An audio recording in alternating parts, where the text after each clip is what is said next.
So you're about to see a clip of Jacob Rees-Mogg on Good Morning Britain. This is from a few years ago when Jacob Rees-Mogg was a politician, a member of the Conservative Party, and when they were looking for a new leader, he was seen as one of the potential candidates. He had a lot of popularity. There was a thing called Moggmentum, where a lot of people were in favour of him becoming the new Prime Minister. He himself toned that excitement down a little bit, but nevertheless he was still considered a candidate, and so the media were interviewing him and asking him questions. And here he is on this morning programme being asked about two very specific moral issues, and of course he, as a Catholic, gives the correct Catholic answer to these questions. So let's take a look at this. Okay, what are your views on same-sex marriage? Is that something you support? I'm a Catholic and I take the teaching of the Catholic Church seriously. Well, there's plenty of Catholics who support same-sex marriage. And they're wrong.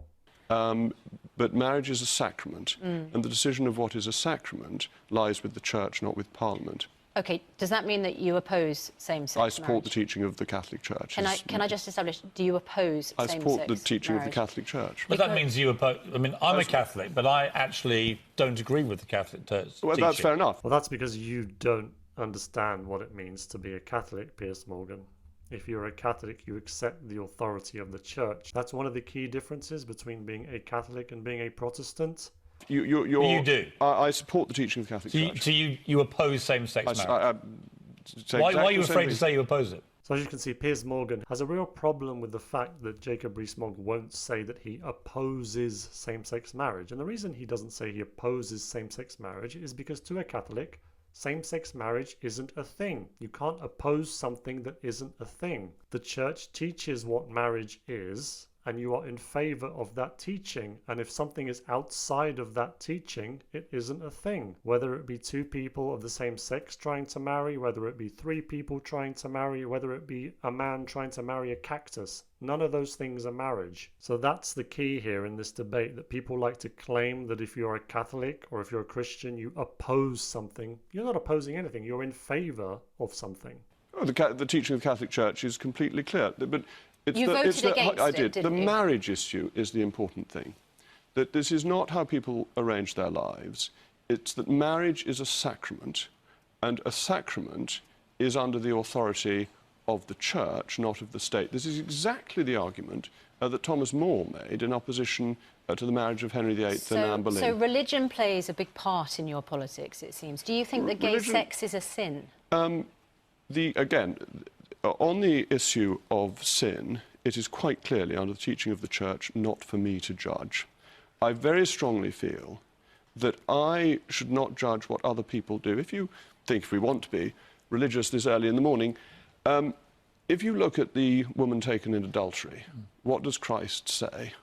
Let he who is without sin cast the first stone. Exactly, Christ does say that. But then remember, he also tells her to sin no more. So yes, he tells the people do not judge her, but he doesn't then pretend that what she was doing wasn't sinful, and he tells her not to sin anymore. It is not for me to cast stones. If you don't mind me saying, you've just not hidden, but you've used... No, I haven't. No, I'm going to rephrase that. You have used your Catholic belief to, rather than say you oppose same-sex marriage, say you support the Catholic Church's teaching of that. The Catholic Church, the Catholic Church believes that gay sex is a sin. So I don't think it's unreasonable to ask you, as indeed Tim Farron was asked, and it caused him a lot of damage. Since Piers Morgan brought up Tim Farron, let's briefly show his interview from a couple of years before this, when he was indeed asked if gay sex was a sin. You've abstained during votes on same-sex marriage in the past. You've said recently that politically you regret that. Personally, though, do you think, as a Christian, that homosexual sex is a sin? Well, I think that, first of all, I mean, somebody who is a Christian does not then go enforcing their views on other people. And it's not our issues, our views on personal morality that matter. What matters is, do we go out there and fight for the freedom of every single individual to be who they wish to be? OK, I take your point, but that's what makes a liberal. OK, but I'm asking for your personal view. Do you personally, as a Christian, believe that homosexual sex is a sin? To understand Christianity is to understand that we are all sinners.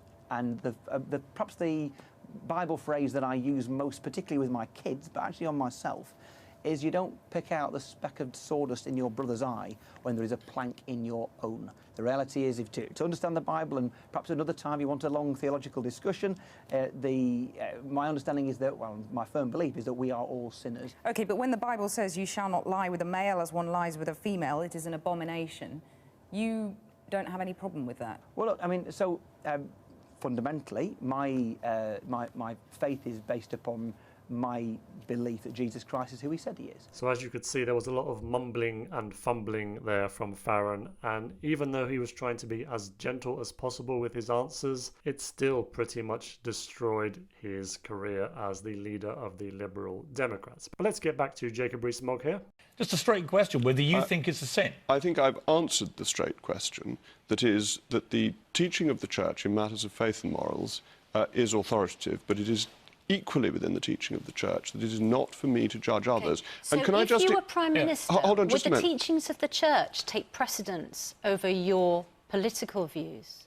These matters within the House of Commons are free votes. They are not party votes. They are not an issue of party politics. But you are being tipped as someone who would lead a party and potentially become Prime Minister of a multi-faith country. Hold on. None of these issues are party political.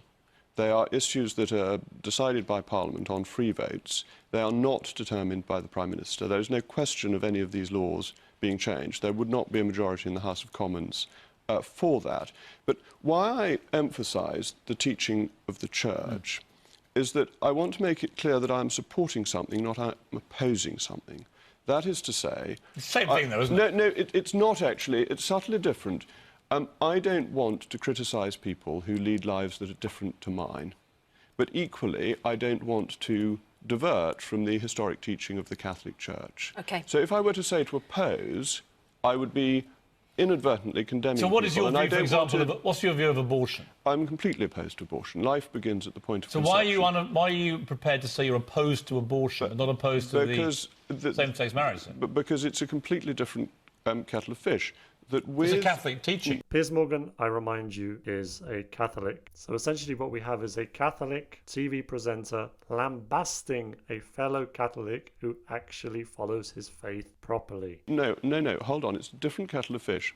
That with same-sex marriage, that is something that people are doing for themselves. With abortion, it is something that is done to the unborn child. Are you completely opposed to abortion in all circumstances?